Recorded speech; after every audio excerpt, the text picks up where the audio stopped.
I will never forget the first time I climbed the steep stairs leading up to the current home of the Ellie Paige Dance Company.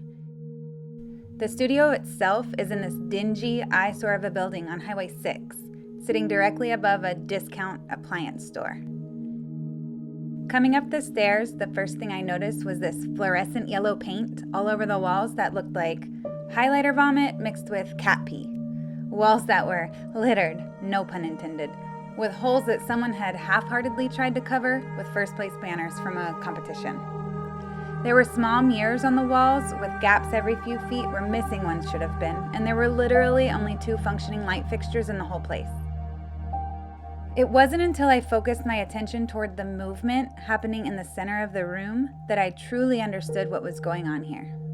And let me just say, watching the kids in that room dance with such beauty, intention, magic, whatever you want to call it, against the backdrop of a rundown space that was clearly unfit to house the talent within its walls was shocking, to say the least.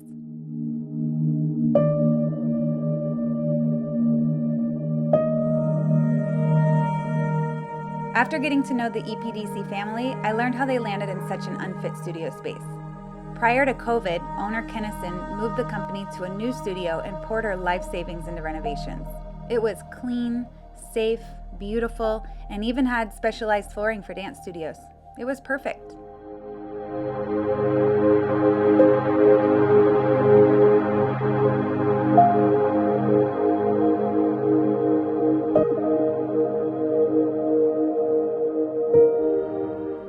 Perfect until March 7th, 2020.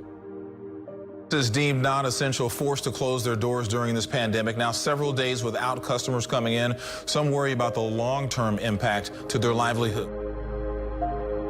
Just like millions of other businesses, COVID hit and the business was shut down.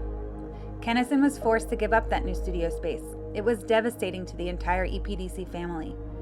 When the COVID restrictions finally lifted and classes were able to resume, Kennison struggled to find an adequate space to train. She borrowed any available space just to get her dancers back to their passion.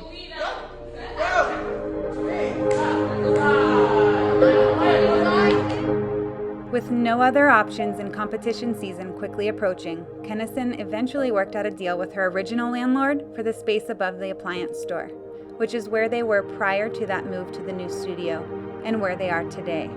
However, the rent had increased to 3 times what it was before, and the facility was even more run down than they had left it.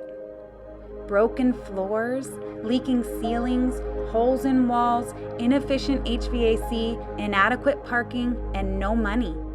Keep this business from growing the way that you would expect such an accomplished dance program to grow. The business is in dire need of a safe space to train these elite dancers as well as attract and retain recreational dancers. Every successful business in this industry earns the majority of their operating budget on a robust recreational program. It's been difficult to grow a rec program with such an unappealing studio space. Elite dancers look past the structural inadequacies due to the high level of training that EPDC prides itself on. Unfortunately, the profit margins in competitive dance are simply not enough. New research shows that many Black and Latino-owned businesses are kind of struggling right now to get the financial help during this pandemic. Many were denied stimulus loans, or they're still waiting for approval.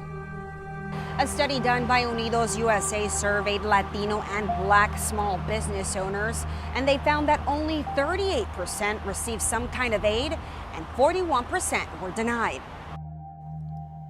Kennison has already applied and was denied for COVID relief funding.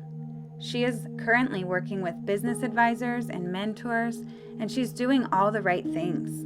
She simply needs some capital, which is why we are turning to the community, to you, for help. Ask anyone connected to EPDC and they will tell you how magical it is. The teachers pour everything they have into these young dancers, even going long periods of time without a paycheck just to keep the doors open. Please consider helping the studio stand on its feet and pirouette into a brighter future.